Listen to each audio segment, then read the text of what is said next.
I'm so sensitive to my partner. I'm so entrained to their energy as we're in the lovemaking together that as their body begins to move and like fall into and open into an orgasmic experience, then I travel with them. Hello, and welcome to The Things That Come Between Us. I'm your host, Charu Morgan, and I've been working with couples and individuals for almost 20 years, supporting them in feeling more connected to their own body, their sexuality, and their partners. And I'm excited to continue to share this work in this format of the podcast.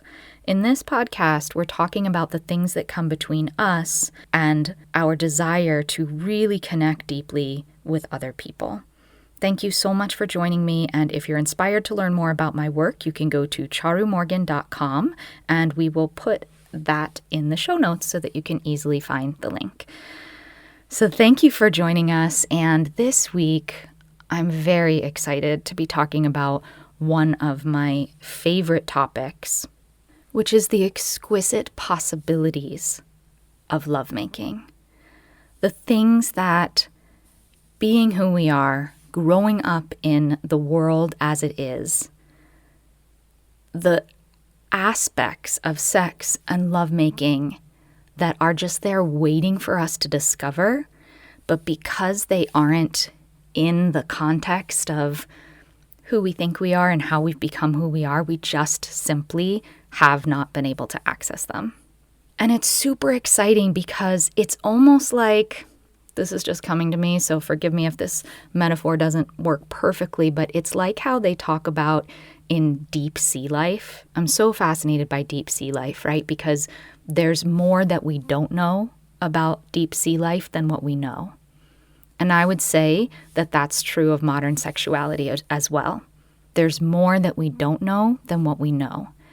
And the good news is that if you are interested and excited and willing to explore, willing to allow things to be different than they have ever been for you, willing to create space for new things, then you get to be the explorer who discovers these new landscapes. And it's almost, I feel like, a certain kind of endless, the possibilities. And I'm so excited of some of the uncharted territory that I've been able to discover through the practices that I've been taught and now teach and share, through the relationships that I've been in, through the lovemaking I've experienced, and through what I've shared with my clients and what they've discovered. It's so fascinating and beautiful because as I share the practices that I have to share, the gentle breathing practices, the movement, the things that facilitate awakening in the body, the things that facilitate coming into deeper relationship with ourselves and our bodies, the way that will interact with your body will be totally unique. So I can say, hey, when I did these practices, these are the things that started opening up for me. This is what started opening up in my mind. This is what started opening up in sensation. This is what started opening up in my lovemaking. And then when these practices interact with your body, you will discover different and new things as your body opens, just simply because you are you.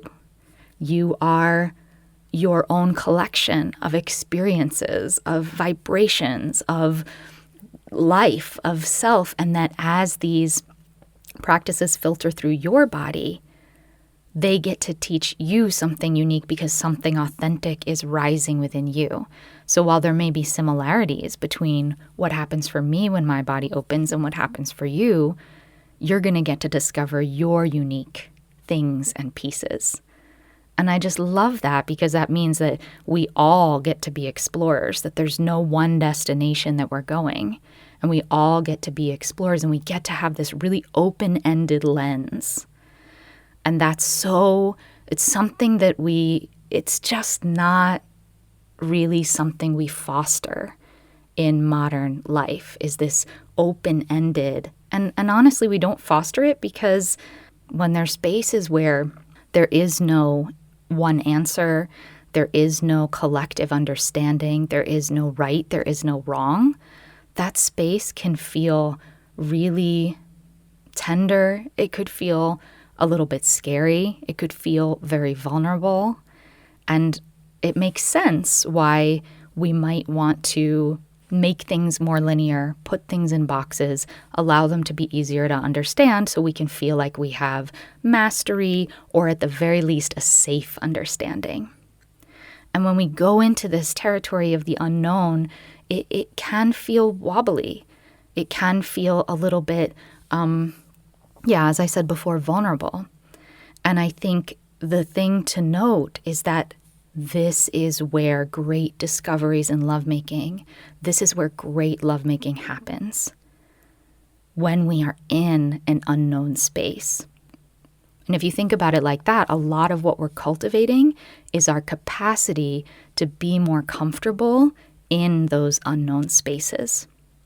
So that rather than thinking we need to define our environment or define our experience or make our experience smaller to make sense to ourselves, or make the possibilities smaller so they feel manageable, which can be good tools in certain situations, we begin to learn how to stay soft, open, vulnerable, and how to allow that space, which may initially feel so uncomfortable, to become more ordinary, more just something that happens in this life.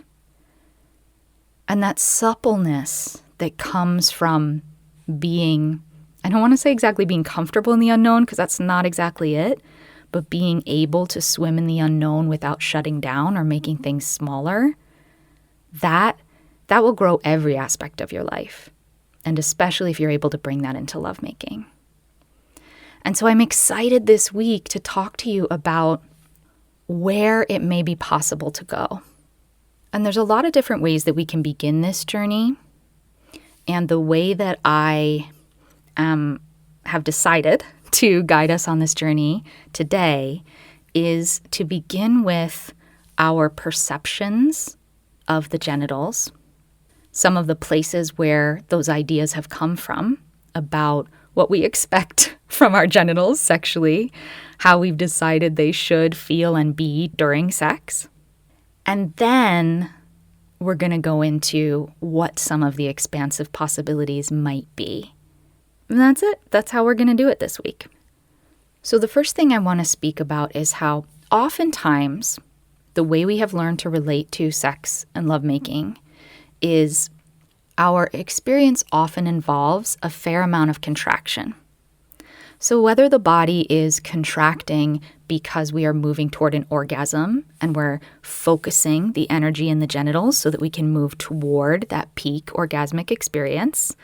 And if you want to know more about expanding orgasm, go to my episode about the spectrum of orgasm. We often are tensing in order to reach a peak orgasmic experience. No problem, perfect, and energetically intelligent thing for our bodies to do. Sometimes we're tensing because we don't want to ejaculate sooner than we are ready to. We want to be able to last longer. Sometimes we're in tension and contraction because there's just a lot of sensation at once. And we're wanting to focus sensations in certain parts of the body. Sometimes we're in tension and contraction because we want to make sure we're doing it right? But oftentimes there is this energy, and I encourage you to just observe the next time you make love, what is the state your body is in? And do you notice, so that you don't just have to believe me, right? Do you notice when you're making love that you're tightening your shoulders sometimes, that you're holding your breath sometimes, and that maybe even that contraction is kind of a vital part of how you play and participate. And this is just a reminder, I say it every single episode, as I am pointing you toward and shining the light on these new possibilities, I never am saying that what's currently happening is bad. I want you to think of it, or how I think of it, is that the ways that you already have learned to be in your body, to experience pleasure, that these things are interesting, exciting, powerful, valid. And there's just more. And so we keep those tools in the toolkit, and then I'm pointing you toward new tools, additional tools. And that's all. This is just expansion. This isn't one thing is right and one thing is wrong. This is expanding into new potential territory. If it clicks for you, if you're excited about it, amazing. If it doesn't, no problem. It's really, really important to me that you understand that. And so coming back to a lot of our current experience of how we have just discovered and naturally leaned into lovemaking often involves, you check this out for yourself, but often involves a lot of contraction. No problem. It's just what often happens. And what I'm going to start pointing toward is what would happen if we actually leaned into expansion, softening, relaxation.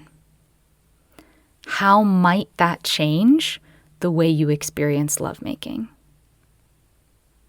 And you could even take a moment right now and just think about, wow, if my body were fully relaxed and soft and open in lovemaking, what might change? Maybe there's even some things that already come to you, and it's okay if there aren't, because I'm going to talk to you about what's possible.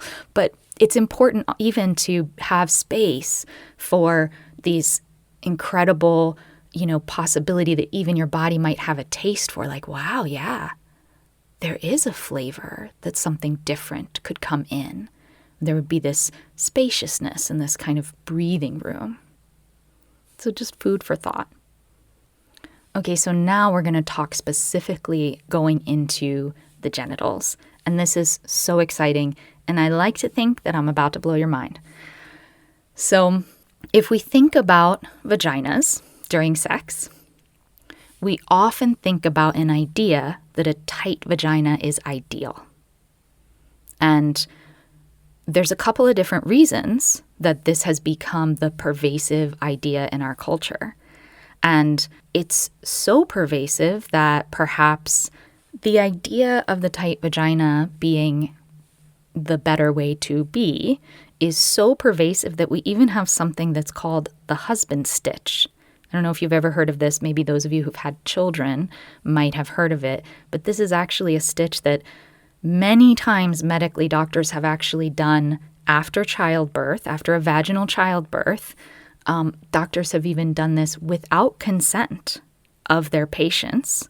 And it's now been discovered that it can be sometimes detrimental to the body, but it's an additional stitch to tighten the vagina, not just repair where there's been a tear, if the vagina has torn during childbirth, but it's actually an additional stitch to create tightness with the idea of, like, quote unquote, being more satisfying for the husband. So even things like that we see in our culture. And of course we hear about, in porn, we hear about, oh, she's so tight. It's just this, I think if we're swimming in the soup of our modern culture, this is something that we've come across as an idea that this is what's prized, this is what's better. So where does this come from? I am not a historian, so I'm going to give a real basic overview here. I'm so happy for people who know more than this to chime in, whether it's on social media or whether you want to email us, and we can maybe even do more to expand our understanding about this. But just on a very overview level, initially the idea of a tight vagina came from that it's better to be with a virgin. It's essentially like a puritanical and a patriarchal idea that when a woman has had less sex or less penetration, that means that she's more pure and therefore a better choice for a wife, for a mother, has more value in society. And this was very, for many hundreds of years, very technically true. So we see it today in the manosphere of, if a woman has a high body count, if she's had a lot of previous lovers, then she's somehow less valuable as a choice for a wife, for a mother. So really interesting and not great underpinnings of that idea. And then the other layer is that simply if you have a penis and you're penetrating a vagina, that it feels even better if the vagina is tight. That tight vagina wrapping around a penis creates more sensation. And if you are someone who has a penis who likes to penetrate vaginas, that is absolutely valid if that's how you've experienced it, right? Remembering what I said before, where you're at now, it's not bad or wrong. And I'm hoping that as we expand this context, we maintain a suppleness to be able to entertain other possibilities. And so it absolutely makes logical sense that the way that we've understood sex, if you have a penis and having a vagina that wraps tightly around that penis, can be even more exciting and arousing in a certain way.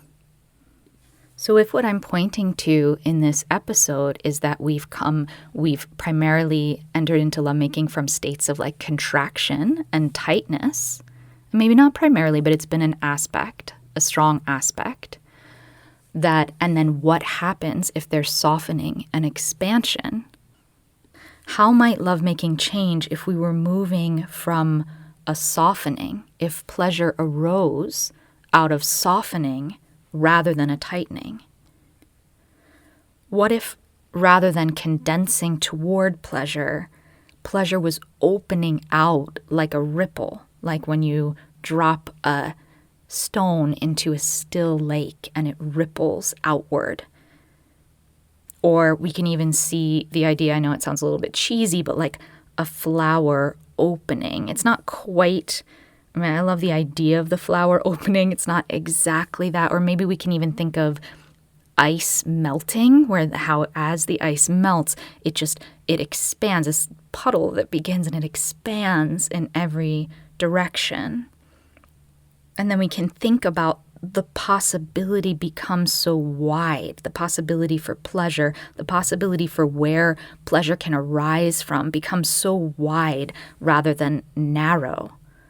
So if we're thinking about tightness in the vagina, if you're having sex with someone with a vagina, there's a space where the vagina softens and opens and moves into a state of arousal from that deep softening and unfolding, and it can completely change the actual texture of the walls and the experience of experiencing the vagina, whether with your hands or with a penis, as opposed to, tight walls that are holding a lot of tone, which remember we're not saying is bad, and those tight walls really hugging around, which will offer a certain kind of intense sensation, maybe even one where if you're penetrating with a penis, it brings you closer to ejaculating faster. Instead of that, there's this availability, this welcoming, almost like, I don't know if hug is the right word, or pillowy. It's like being surrounded by this warm, soft pillowing. And from that soft space, this deep opening, this relaxation, this softening, this incredible vulnerability, which it can take time for the body to get there, and a lot of trust to be built that can allow for that level of softening.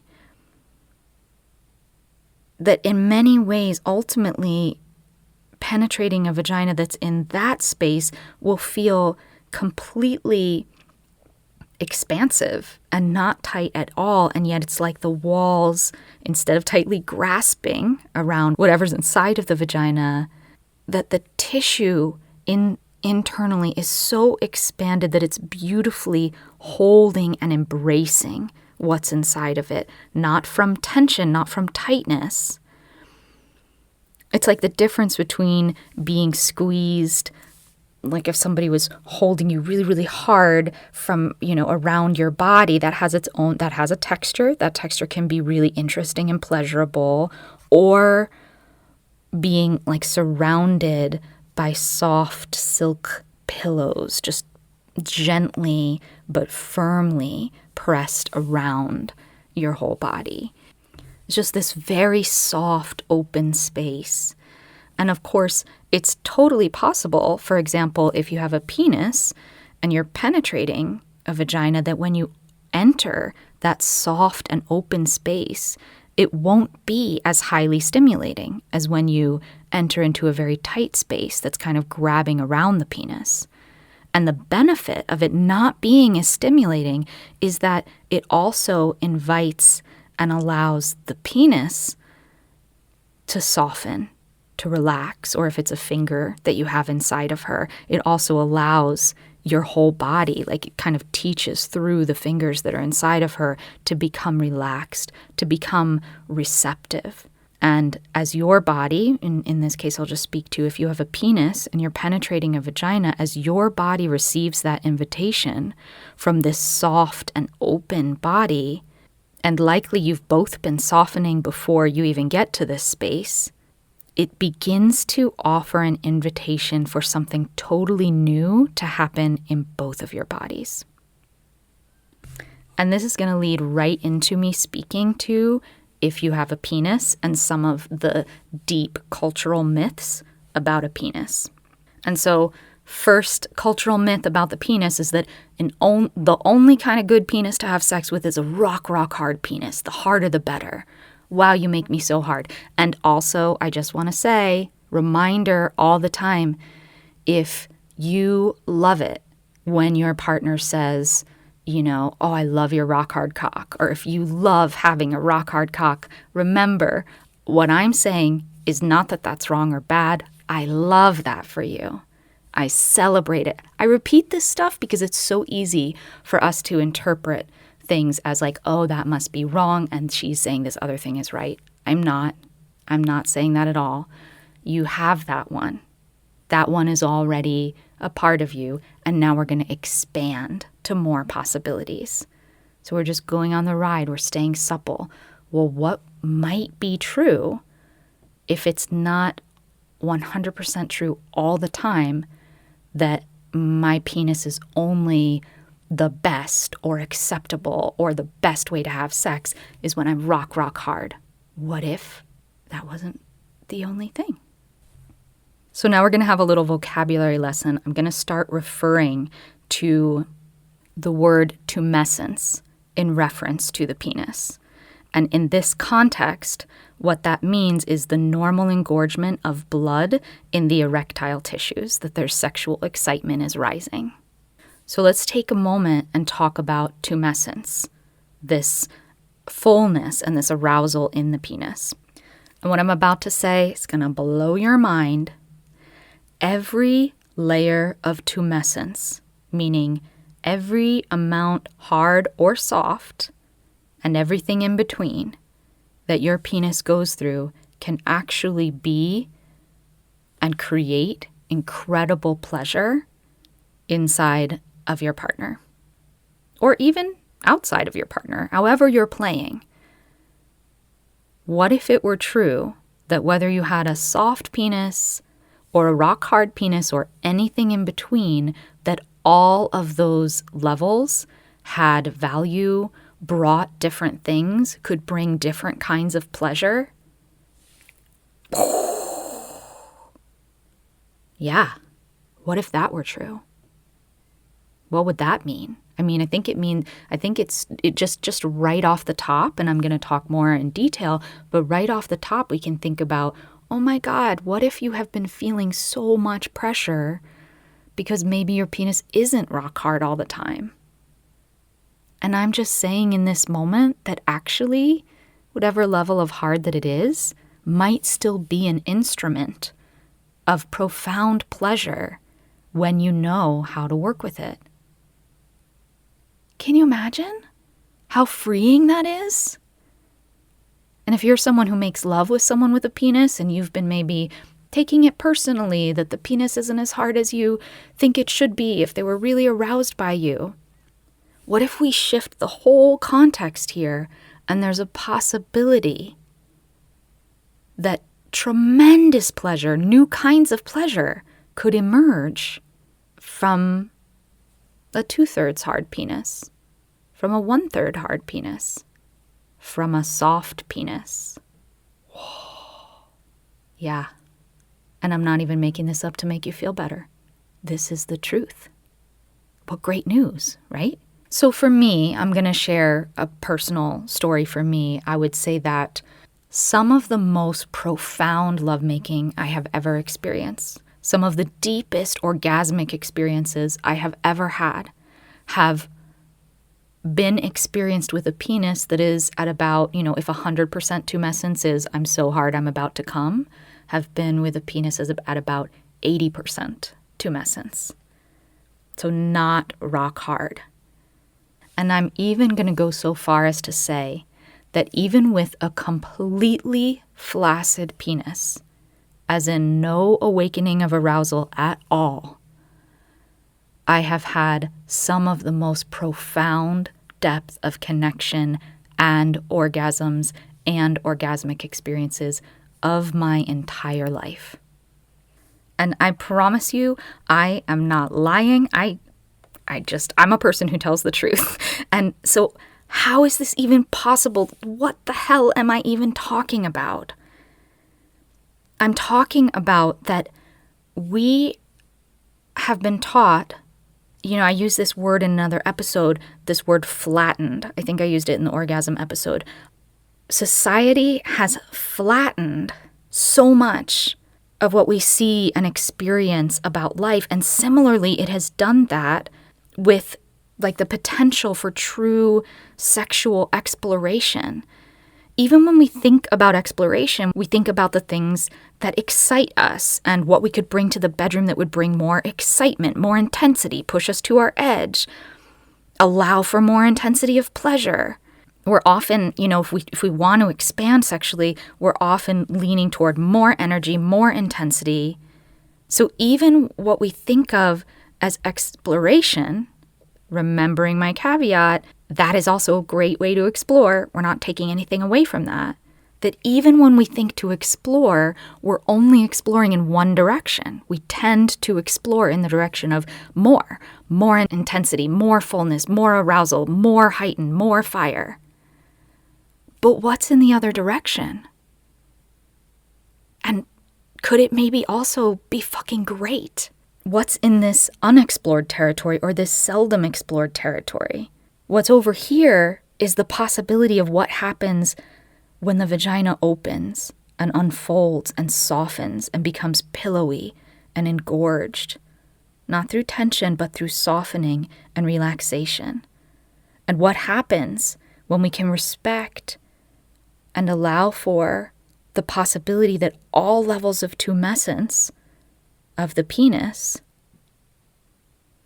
where it doesn't always have to be rock hard, but where the bodies have learned to cultivate a level of awareness and sensitivity. And most likely for many of the people listening to this, you might be very, very far from even understanding that this could be a possibility, and that is okay. It's really like anything in this life that we see that we haven't accomplished yet, right? It's just there's going to be many steps to getting there and, a certain amount of effort. There's going to be exercises. There's going to be things that we do as we point toward wanting to explore or experience this new thing, right? Just like any new thing we would take on. And in this direction, there's this possibility to have a kind of presence in our entire body and specifically in our genitals. And this is something that I would say, many of us, and I think people listening, you're all from all different walks of life and you've all had different experiences. And we're all going to be at a different place on the spectrum of how this lands for us. But for many of us, we're in a space where we're talking heads. There's a lot going on in our bodies that we're just not aware of.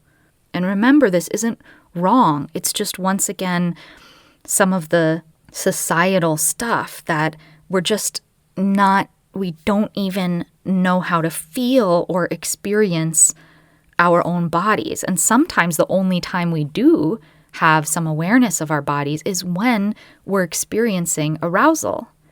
And then naturally that starts I'm feeling the arousal. I want to move toward that arousal. I want to explore it in the way that feels like very natural to me. Perfect. Maybe you're someone who, even when you are feeling sexual, you don't feel aliveness. Like it's really hard to connect to a feeling of aliveness in the genitals. This is something that I see a lot in female-bodied people, and also I think it goes across the board that even when the body is experiencing sexual arousal, there can still be these places where even though we feel some sharp sensation, some desire toward orgasm, there's still kind of a block or a numbness even through the genitals. And this is not wrong or bad. This might be an awareness of where we're at. So as we build sensitivity, as we connect with our genitals in new ways, and of course, there are practices to support us in doing this kind of thing, and this is what I teach people, but as we can feel more present in our genitals in a new way, oh my gosh, such good stuff can happen. So we can get to a place when there's so much vibrancy, so much sensitivity, so much aliveness in our genitals, not only when we're experiencing arousal, but also through these deep, rich explorations of softening, of relaxation, that these new levels of sensitivity allow the bodies to be able to be almost outside of the culture, right? We can enter into spaces that are not defined by what we have been taught sex is. And by taught, I mean each of us has an individual story about how we've been influenced by the cultural ideas and how we've learned about who we are sexually. These days, a lot of that happens through pornography, but whatever it is, however we've become who we are sexually, there's always been some level of influence from our culture. So it's really hard to know who we might be sexually outside of the culture. And of course, maybe that's not even the right question, because no matter what, to some degree, we're going to be products of our culture. And let's not make that good or bad. It's something that personally I don't love, but in all honesty, but also no matter how much I explore beyond the culture, no matter how much access I have beyond the culture, there is some level of acceptance of the culture that I live within and some of the ways that my body developed and that I've been influenced by and the pool that I've been swimming in, that I still live in and exist within. And maybe this is just, we can say, an ongoing process of expanding beyond and discovering what true, free, vital, alive sexuality is beyond the culture, outside of the culture. And this is why I feel so much freedom and so much excitement and interest in what happens, because I think through some of the altered states that can take us outside of the culture, outside of how we've come to know ourselves, we get to have an experience of what happens when my heart and my body and my being, and in my case, my vagina, my breasts, or if you have a penis, my penis, are in such a state of relaxation and vibrancy and aliveness that as I move toward another human being and my body breathes and I receive the breath and I breathe in this moment and it feels the sensitivity in every pore of my body and every part of me. And from that place, I get to touch another human being. And that human being maybe is also soft and open and in this unknown space.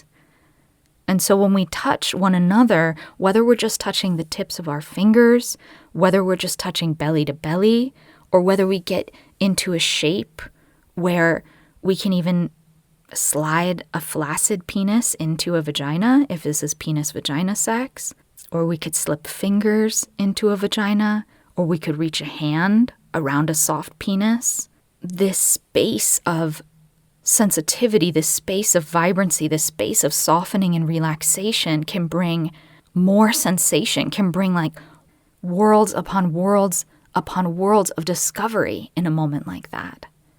Who knows what will happen when my hand is wrapped around you or when my hand is inside of you. Your penis soft, my vagina soft. Your hand vibrant, alive, pulsating.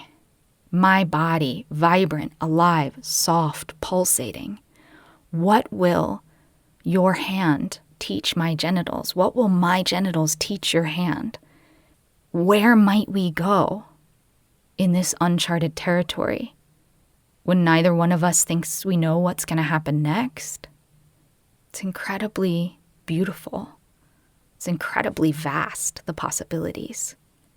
And I know that you're probably not going to believe me, but this communication from hand to genitals, from mouth to genitals, from genitals to genitals, can bring incredible beauty and expansion and the communication between these body parts could bring quiet ripples of love, of tenderness, of electricity into a lover's body and then explode into your lover's heart until this orgasmic experiencing, orienting maybe in the heart, just opens and explodes through their body. And these are real things that I have experienced.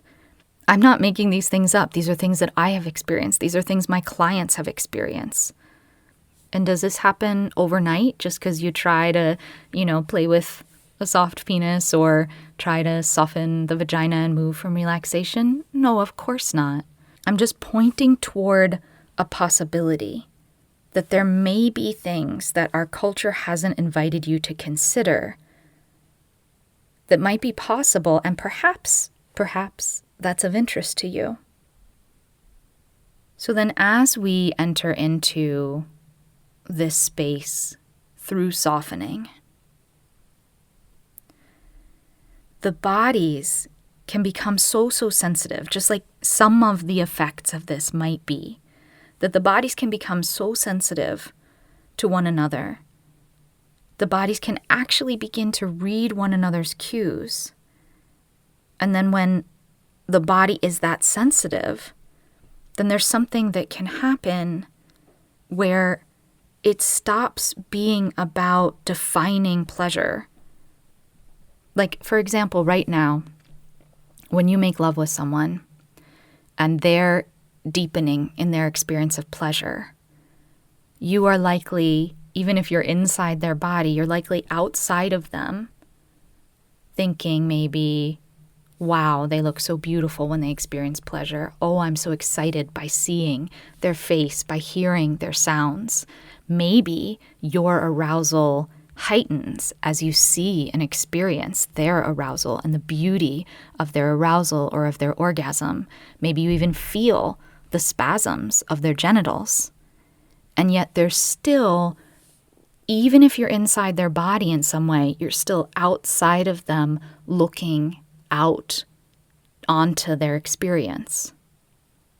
And here when I'm speaking about this possibility is that the bodies can become so attuned to one another. The bodies can be so individually sensitive that they then develop the capacity to attune to one another and then even to entrain to one another.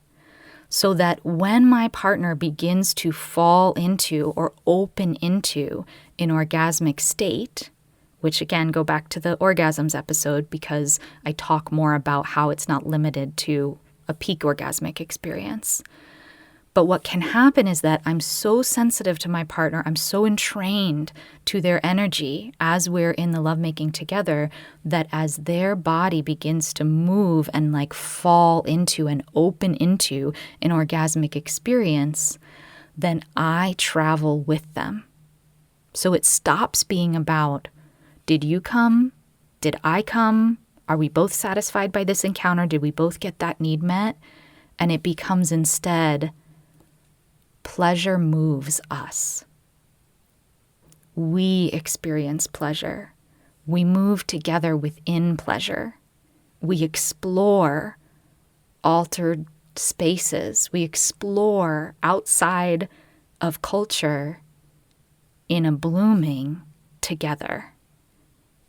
And maybe it even moves as in as my partner falls into their orgasmic experience and my body entrains and moves with them on that orgasmic journey. And then my pleasure unfolds something more in my body, more of my body opens and softens, and then their body is entrained to me. So then their body opens deeper and softens, and there is no end to the opening. There is no end to the depth. There is no, I don't even know where you will go. And how amazing is that? Your bodies are capable of this. It takes time, it takes energy, it takes effort to cultivate that kind of sensitivity. Absolutely. And if it's something that's of interest to you, wow, what a toolkit you'll have. You'll be able to have and enjoy sex. If you already enjoy sex, you'll be able to have everything you already have and all those super fun experiences.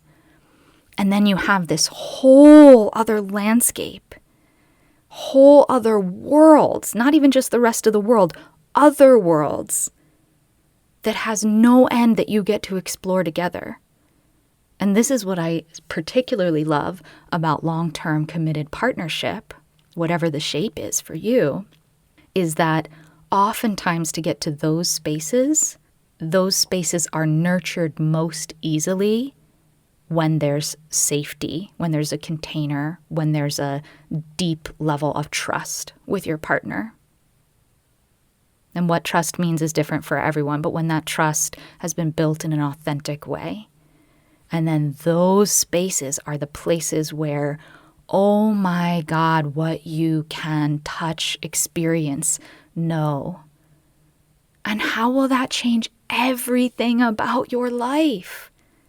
I don't even know. I can't tell you, but you could imagine. You could take a moment and imagine. So I'm going to end it there. If this is interesting to you, if this is exciting to you, if you are interested in adventuring into these unknown spaces, into this uncharted territory, into this path less traveled, is that what they say? Road less traveled. This is the kind of thing I can help you with. So where to find me? charumorgan.com. And there'll be a note in the show notes. If you want to learn some of the practices that helped me to get to these places, we have a free startup kit. We'll put the link to where to go directly to get that startup kit also in the show notes for you. So you can get started right away. There's even a full-length class. There are some little body movement practices you can do, and then there's a full-length class you can do with your partner. These are the exact things that we begin with. And then it can become a very specific journey of what's right for you and your partner and how I might support you specifically with what's going on between you and how to help you to begin on this path. Thank you so much for listening. It means so much to me. Ways that you can support me and this podcast without spending a dime are, if you like it, follow us, like us wherever you get your podcasts. Write us a review. They make me so happy, like literally just joy exuding from every pore. Leave a review, leave us 5 stars. Every little thing you do, share us on social media. Follow me on Instagram at charumorgan. These are all things you can do to help make sure that more people find out about this podcast and about my work. And I want people not only to find me so that I have a sustainable business, but also I want people to know about this. I feel so much gratitude and so much joy and so much love from what connection to my own self and my whole body and my sexuality has given me. And there is nothing that I love more than helping other people to get to those places in their own bodies. And so this is me asking you to help me make sure more and more people receive this message. Thank you. I will see you next week.